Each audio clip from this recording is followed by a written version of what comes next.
Dans l'épisode précédent, nous avons eu les explications d'une psychologue sur l'anorexie mentale.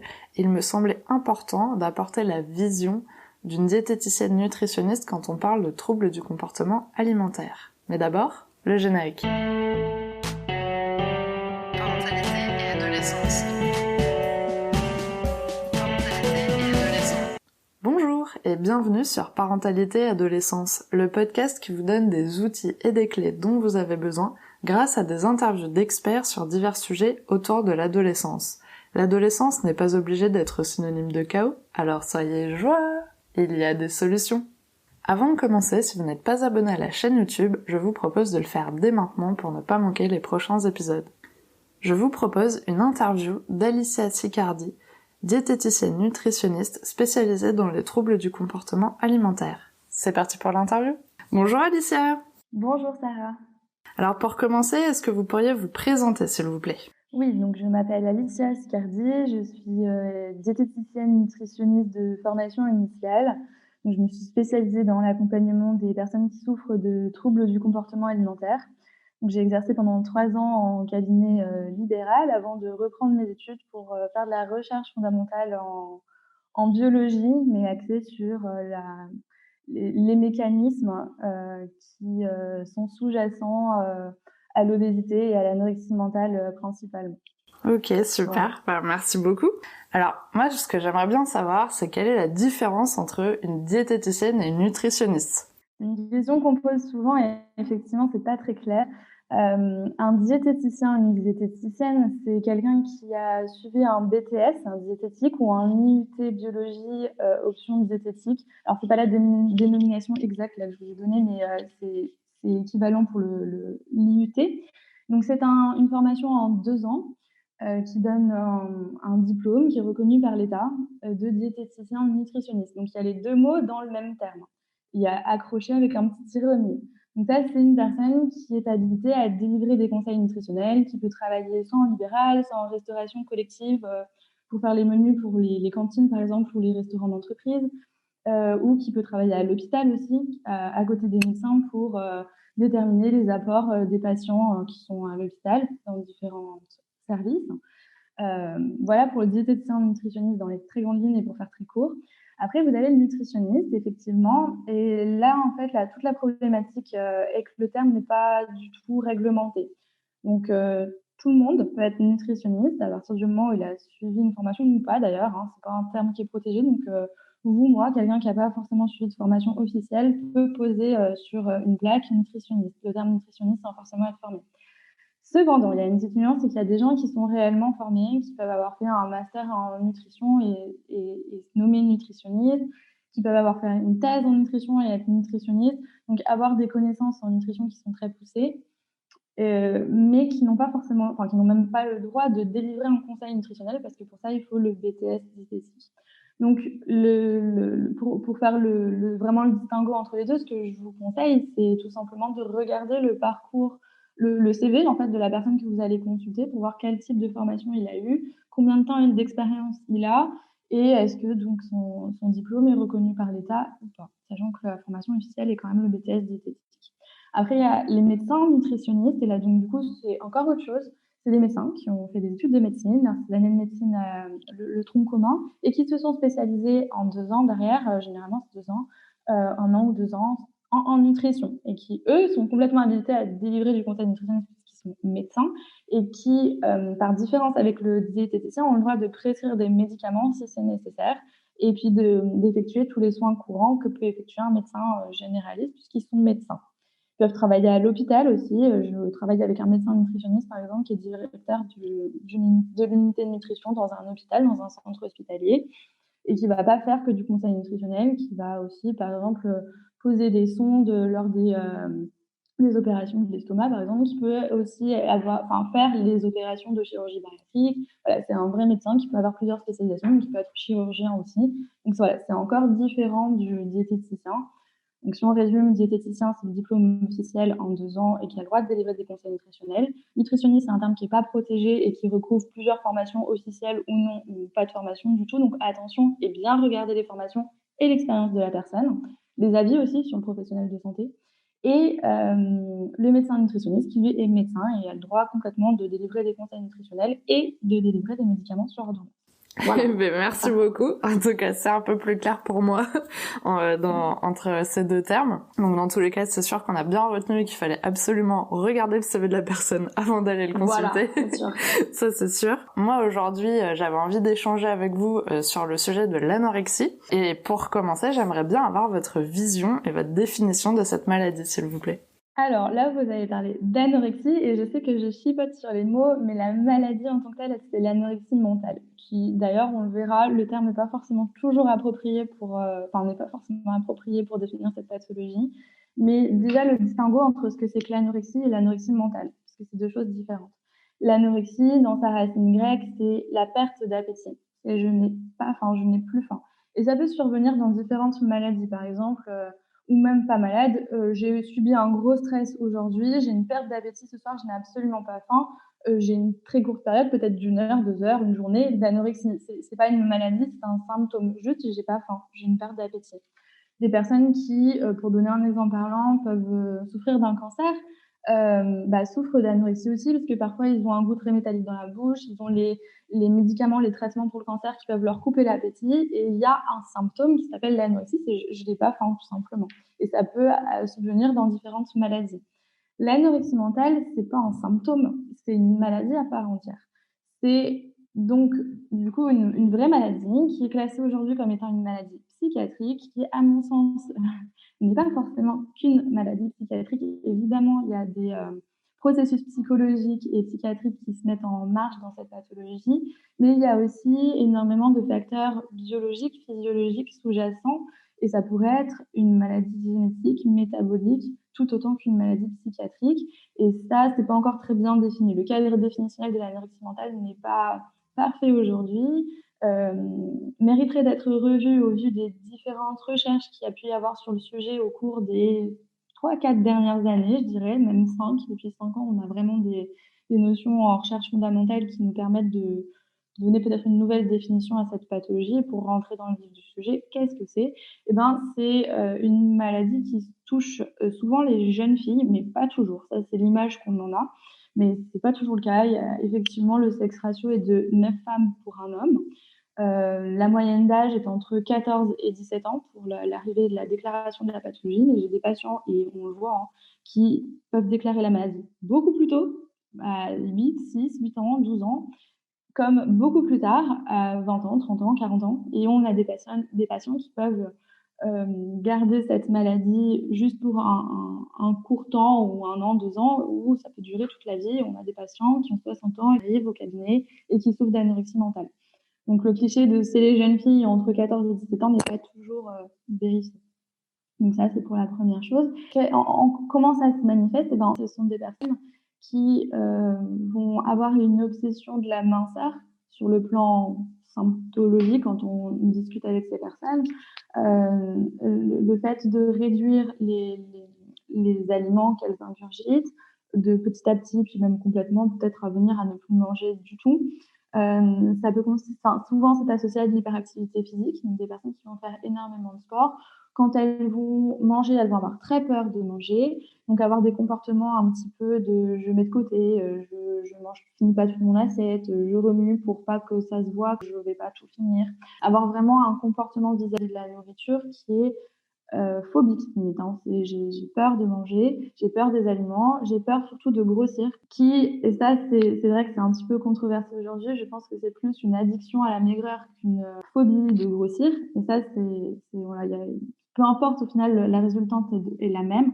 La personne perd énormément de poids jusqu'à peut-être mettre sa vie en danger. Parce qu'on a des personnes qui arrivent et qui font 1m65 par exemple pour 30 kilos, qui aussi n'ont absolument pas conscience de leur image corporelle. Quand elles se regardent dans un miroir, elles se voient grosses, alors que elles ne sont pas grosses du tout, au contraire, elles sont souvent dénutries et très très maigres.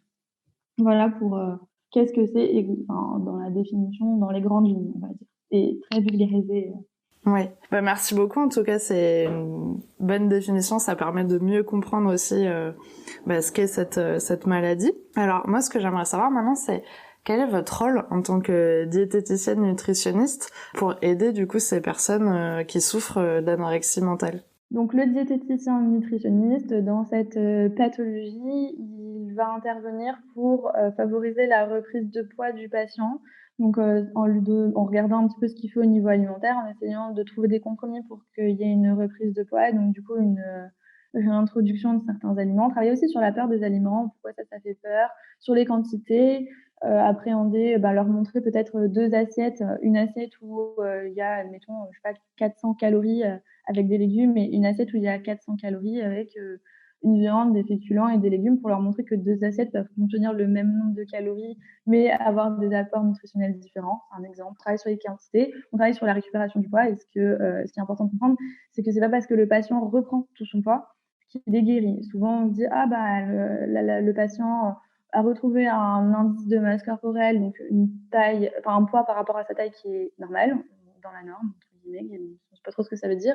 Mais le patient n'est pas soigné pour autant parce qu'il peut garder des idées de contrôle du corps, de restriction, de peur des aliments. Donc ce travail-là, il doit être fait aussi en parallèle. Bien évidemment, on peut conseiller sur des compléments alimentaires s'il y a des carences nutritionnelles en accord avec le médecin. Des fois, il existe aussi des compléments nutritionnels oraux pour les personnes qui souffrent de dénutrition pour les aider à reprendre du poids et à apporter tous les éléments alimentaires, donc souvent sous forme de petits en vitamines, en minéraux, pas tellement. Donc, je le disais, le fait que c'est pas parce qu'on reprend du poids qu'on est guéri. Et donc, du coup, tout un travail de déconstruction sur les croyances alimentaires qui peut être fait. Donc là, je pense que c'est des diététiciens nutritionnistes qui ont des formations complémentaires entre du comportement alimentaire, qui ont en tout cas eu des. Souvent, c'est des diplômes universitaires qu'on peut passer par la suite et qui nous permettent d'acquérir des outils pour accompagner le patient avec des outils pratiques, des exercices pratiques sur comment je peux gérer mes croyances sur l'alimentation. Par exemple, je crois que le gras me rend malade, va me faire grossir. Comment on peut casser cette croyance, ou en tout cas la minimiser. Travailler sur la peur de grossir, même si tout ça, bien évidemment, ça ne se fait pas qu'avec le diététicien, c'est un travail pluridisciplinaire avec le médecin généraliste et bien souvent, enfin, et même obligatoirement avec un psychologue spécialisé en troubles du comportement alimentaire en parallèle. Donc voilà un petit peu, enfin, en soi, le diététicien peut faire énormément de choses. On peut aussi jouer sur l'activité physique, essayer de trouver avec le patient comment on peut diminuer l'activité physique. Souvent, c'est aussi discuter, écouter le patient qui a souvent besoin de parler, d'expliquer des choses, et puis essayer, en fonction du contexte dans lequel il se trouve, de lui apporter des solutions, des outils pratiques. On peut lui introduire notamment des outils de dégustation pour travailler la peur sur les aliments. J'aime les cookies, par exemple, mais j'ai peur d'en manger parce que c'est sucré et c'est gras. Mais j'adore ça, donc je suis dans la frustration et je m'en prive. Donc, est-ce qu'on peut essayer de déguster ces cookies? Peut-être d'abord prendre juste une bouchée, la regarder, la sentir, la mettre dans la bouche, décortiquer tous les goûts qu'il peut y avoir, un peu comme on ferait avec un verre de vin en œnologie, par exemple. D'accord. Donc voilà, c'est des petits travaux qu'on peut faire avec le patient et qui relèvent du cadre du diététicien et puis d'un travail évidemment avec d'autres professionnels de santé puisque c'est une pathologie qui touche sur différents axes. Voilà. Super, bah c'est hyper complet en tout cas comme réponse, ça nous donne un large panel au moins de ce qui peut se passer dans votre cabinet. Est-ce que c'est obligatoire pour une personne qui souffre d'anorexie mentale de voir une diététicienne nutritionniste à un moment donné dans son parcours de guérison? Obligatoire, je dirais qu'il n'y a rien de jamais obligatoire, hein. C'est le patient là où il en est en fonction de ce qu'il a besoin, en fonction de ce qu'on lui conseille. Le référent de toute manière, c'est quand même le médecin parce que c'est des pathologies lourdes et graves et puis il y a des grosses répercussions sur la santé physique du patient. Il peut y avoir des problèmes de reins, il peut y avoir des problèmes de cœur, il peut y avoir des problèmes de tout ce qui peut suivre une dénutrition, donc d'ostéoporose, c'est-à-dire les os qui se déminéralisent, de sarcopénie, les muscles qui se détériorent aussi. Et donc du coup, ça doit tout être fait sous l'avis médical. Mais souvent, bien souvent, l'avis médical préconise de rencontrer un diététicien pour travailler sur tout ce que j'ai dit au préalable. Après, le truc, c'est que c'est une pathologie où souvent la personne qui la vit est dans le déni, donc ne se rend pas compte qu'elle est malade, où l'entourage est soit dans le déni, soit complètement impuissant face au comportement de la personne en question. Et donc, du coup, il y a des anorexies mentales qui passent un petit peu à la trappe où le patient n'est pas suivi. Il y a des patients aussi qui ont peur d'aller à l'hôpital, de peur de rencontrer les professionnels de santé parce qu'il y a une grosse stigmatisation autour de la pathologie. On leur dit: «Oh bah, faut se mettre un petit coup de pied aux fesses, avancer, c'est une question de volonté. Si vous avez faim, vous pouvez manger, parce que souvent, c'est des patients qui me disent, mais j'ai faim, mais j'arrive pas à lutter contre cette faim, j'y arrive pas, en fait. Le professionnel de santé peut être un petit peu brut, que tout simplement, je pense, parce qu'il se sent impuissant et qu'il a pas forcément les outils pour, du fait que la pathologie n'est pas bien comprise, on en revenait à ce que je disais au début, hein. Et comme tout n'est pas élucidé sur les mécanismes physiopathologiques, ben, souvent on essaye de sauver entre guillemets le patient en lui faisant reprendre du poids et en diminuant l'activité physique. Et encore une fois, ça marche peut-être sur le court terme, mais pas sur le long terme, quoi. En tout cas, pas quand la maladie est bien ancrée. Donc voilà, pour tout ça pour dire que le patient va pas forcément de lui-même aller voir un diététicien, et quand cela lui a suggéré, il va pas forcément le faire par peur, par pas envie, par déni, par plusieurs raisons. Donc non, c'est pas obligatoire. Par contre, c'est vivement conseillé, en tout cas, d'aller voir un diététicien qui est spécialisé dans les troubles du comportement alimentaire, et pas il faut vraiment que ce soit quelqu'un qui soit spécialisé et qui ait l'habitude. Et des troubles du comportement alimentaire ne recouvrent pas que l'anorexie mentale, et c'est bien d'aller voir un professionnel qui est spécialisé particulièrement dans l'anorexie mentale. Parce qu'on ne gère pas tous les troubles du comportement alimentaire de la même manière, et ça, c'est parfois un petit peu oublié, négligé ou pas compris par le professionnel de santé en tant que tel. D'accord. Donc c'est important d'aller voir quelqu'un de spécialisé vraiment. Ok, bah merci beaucoup. Alors, est-ce que, c'est la question, est-ce que on peut guérir de l'anorexie mentale? Alors, il y a, à mon sens, voilà, je sais que je vais me répéter beaucoup, mais elle n'est pas bien définie, cette maladie. Et donc du coup, on définit aujourd'hui dans les manuels qui traitent du sujet un seul type d'anorexie mentale, qui est l'anorexie mentale. Quand on entend parler d'anorexie mentale, on pense que c'est la même anorexie mentale pour tous les patients. Or, et c'est un constat parfaitement clinique, sur lequel les collègues avec qui je travaille, on est quand même relativement d'accord. On travaille dans différents centres en France, et quand on en discute, voilà, on est d'accord sur un fait, c'est qu'il n'y a pas une anorexie mentale, mais des anorexies mentales. La première est, on peut la classer en 3 groupes grossièrement, même si c'est encore mettre dans des cases et stigmatiser, et c'est pas vraiment ce que je veux faire, mais voilà, il y a plusieurs groupes, on va dire sous-groupes.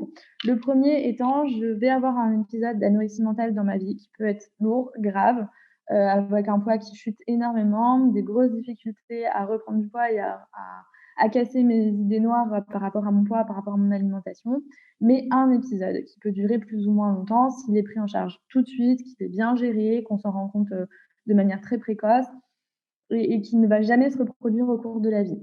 On s'en sort, je vais pas dire facilement parce que c'est pas vrai, mais en tout cas, on s'en sort tout de suite, on peut retrouver une vie normale, ne plus avoir pensé omnibilance par rapport au poids, par rapport à l'alimentation. Ça, c'est le premier groupe. Le deuxième groupe, c'est j'ai ce même épisode, mais je vais m'en sortir, retrouver une vie en tant soit peu normale, ne plus voilà, compter mes calories, ne plus avoir peur de manger, ne plus compenser dès que je mange quelque chose, soit en faisant de l'activité physique, soit en ayant un comportement de purge avec des vomissements ou la prise de laxatifs. Voilà, toutes les compensations qui peuvent s'en suivre.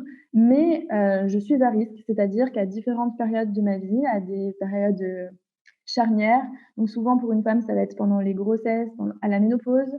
Ça peut être aussi, que ce soit pour un homme ou pour une femme, à n'importe quel moment de surmenage, de stress chronique, d'événements traumatisants, je sais pas, un décès, une rupture, un divorce, la perte d'un proche, je l'ai dit, le décès, mais ça peut être aussi une déception professionnelle. Enfin, en tout cas, chaque période de la vie un petit peu difficile peut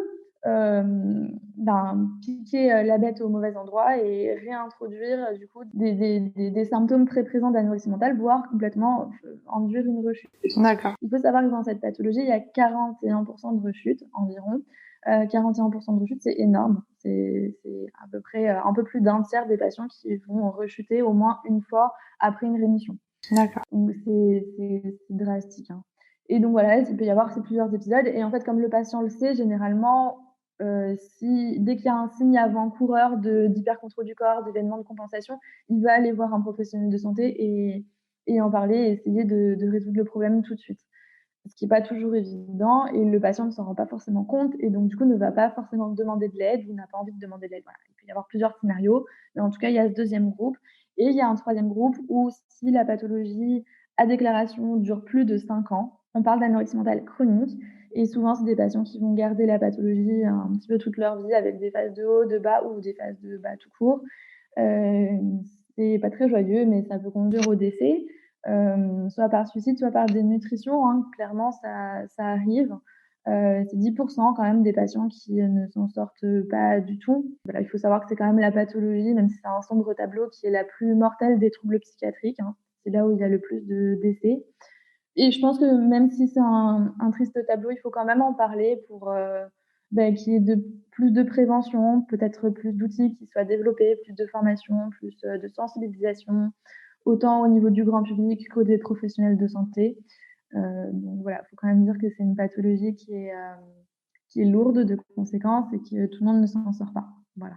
D'accord. Même si, pour quand même finir sur une note positive sur cette question, il y a des personnes qui s'en sortent très bien, qui se soignent qui se soignent, c'est pas elles qui se soignent, mais qui arrivent à s'en sortir et qui retrouvent une vie un tant soit peu normale, qui ne pensent plus à l'alimentation, qui ont du plaisir à manger, qui ne compensent plus, voilà, où il n'y a plus de troubles corporels. Voilà. Il y a des personnes qui s'en sortent tout à fait bien aussi, donc ne pas perdre espoir. D'accord. Bon, c'est bien de Voilà. finir sur une note positive. Oui, c'est important de le dire. Ouais, mais du coup, ce qu'on retient quand même de tout ça, c'est que finalement, il faut essayer de capter les signes assez rapidement et de se faire aider le plus rapidement possible pour essayer de stopper un petit peu ça et que ça s'ancre pas vraiment profondément dans notre vie et justement pour pouvoir avoir une chance de s'en sortir et d'avoir une vie normale avec l'alimentation. Et surtout ne pas oser, ne pas hésiter à en parler, que ce soit au médecin généraliste pour qu'il puisse rediriger vers des personnes compétentes ou voilà, l'entourage a un gros rôle à jouer aussi dans la prise en charge de cette pathologie. Dès les signes avant-coureurs, ne pas hésiter à en parler, à se faire accompagner même si c'est difficile. D'accord. Alors, c'est super parce qu'on arrive à la question pour les auditeurs. Alors, est-ce que vous avez un message à transmettre aux parents qui nous écoutent aujourd'hui ou bien un ado qui pourrait aussi passer par là et écouter ce message? Alors, plutôt pour l'entourage. Alors je vais commencer par l'entourage. Déjà, voilà, dès qu'il y a des signes avant-coureurs, dès que vous commencez à vous inquiéter, même si vous avez l'impression de vous inquiéter pour rien, en parler. En parler à un professionnel de santé, chercher un professionnel de santé compétent dans le domaine, dans les troubles du comportement alimentaire, ou même juste à un médecin généraliste en qui vous avez confiance et qui pourra vous rediriger s'il s'avère qu'il y a besoin, et ne pas attendre que l'état s'empire et que devienne catastrophique et donc parfois irrécupérable. Donc, en parler. J'ai des parents qui m'ont appelé en me disant, voilà, je vois que mon adolescente a je sais pas, maigri ou qu'elle fait attention à son poids, qu'elle lit des magazines un peu orientés sur la perte de poids. Est-ce que je peux pas, dans un premier temps, me renseigner, savoir est-ce que vous pouvez avoir un rendez-vous avec elle, en discuter, puis voir un petit peu l'état général de mon enfant et voir ce qu'il en est et s'il faut s'inquiéter ou pas, s'il faut s'inquiéter, est-ce qu'on peut démarrer une prise en charge ou pas. Mais des fois, il y a on en discute et en fait, c'est juste qu'il y a quand même une pression au niveau de la société qui est des injonctions sur le culte du corps, avoir un corps mince, manger sain. Et donc, du coup, c'est quand même quelque chose dont on parle, même à l'école, entre copains, copines. C'est des sujets qui reviennent souvent à la télévision, dans les médias, sur les réseaux sociaux. Donc c'est quelque chose qui a de toute manière beaucoup d'importance dans notre société aujourd'hui. Et l'adolescent, parce que c'est souvent, voilà, encore une fois, c'est de la stigmatisation, mais à cet âge-là que ça se déclare, peut avoir tendance à se renseigner ou à se lancer là-dedans sans forcément tomber dans l'anorexie mentale, mais en ayant ce souci de bien faire, de bien manger, de contrôler le corps, de faire du sport, parfois pour des raisons qui paraissent des raisons tout simplement de santé. Et même si c'est juste ça et que vous avez l'impression que votre adolescent, il est normal parce qu'il se préoccupe de ces questions-là, ça ne fera de mal à personne d'avoir un rendez-vous pour être sûr que c'est juste ça et que ça va pas plus loin. Et même si c'est juste ça, d'en parler et de voir si on peut pas minimiser la pression par rapport à ça. Essayer de proposer une ouverture d'esprit différente que, oui, c'est important de manger bien pour sa santé, mais manger bien, ça veut pas dire manger que des fruits et légumes.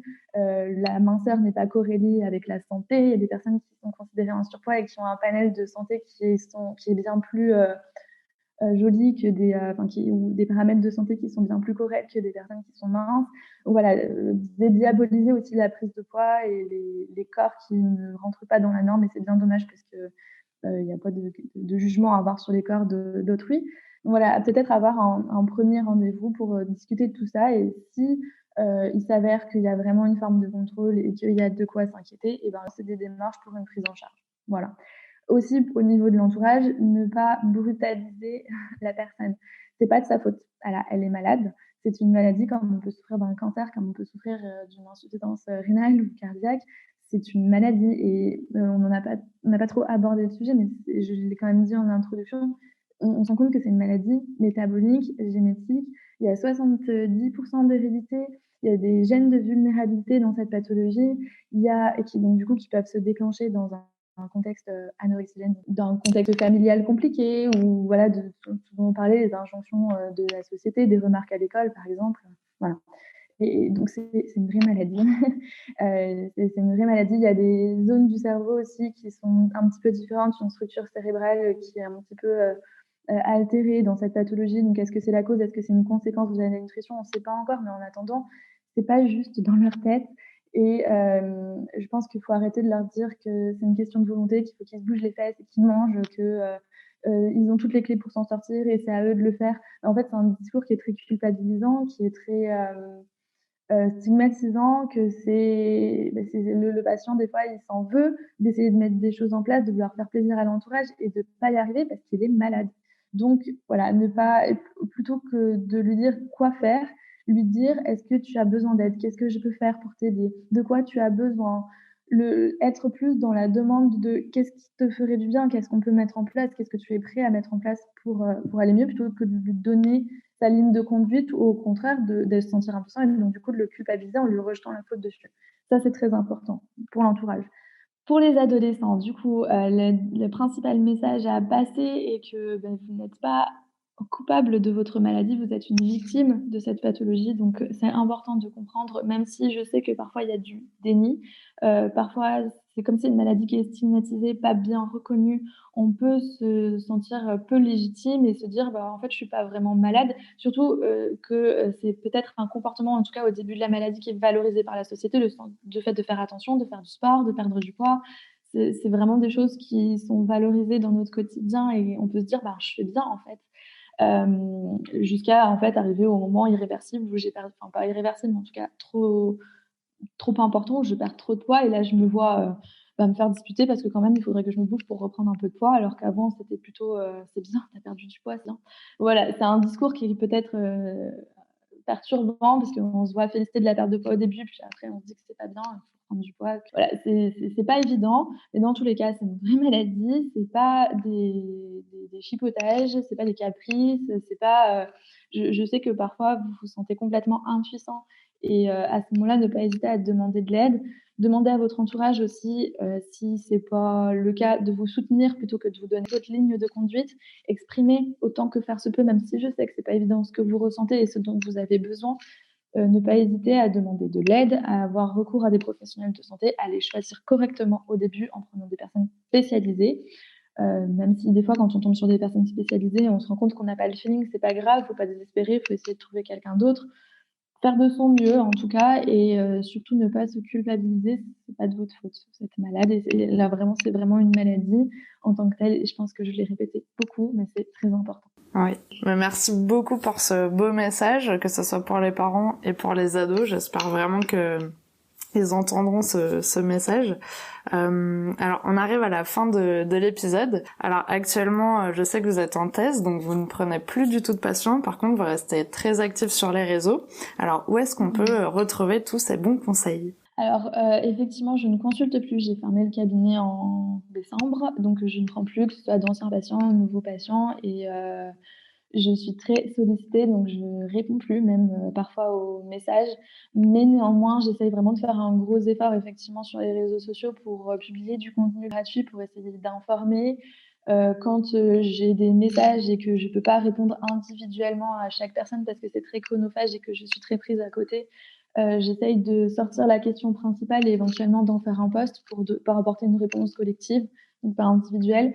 Et à savoir que donc du coup les conseils que je peux donner, même si c'est pas vraiment des conseils, c'est plutôt de l'information que je fais, hein, de la prévention, de l'information, hem, c'est toujours de manière très générale. C'est-à-dire que c'est pas parce que je l'ai dit, que je l'ai publié et que ça peut correspondre à certains, que ça correspond à tout le monde. Donc pas prendre au pied de la lettre et j'aurais tendance de toute manière à dire: «Voilà, il faut se faire accompagner», donc aller voir des personnes qui consultent pour répondre spécifiquement à vos questions, prendre une consultation, ne pas hésiter à le faire.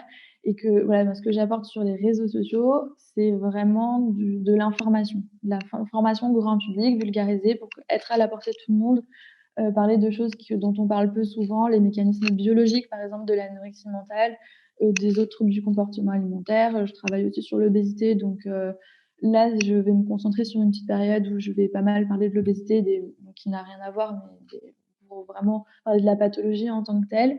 Voilà, donc c'est plus de l'information générale que du conseil, mais je suis sur les réseaux sociaux.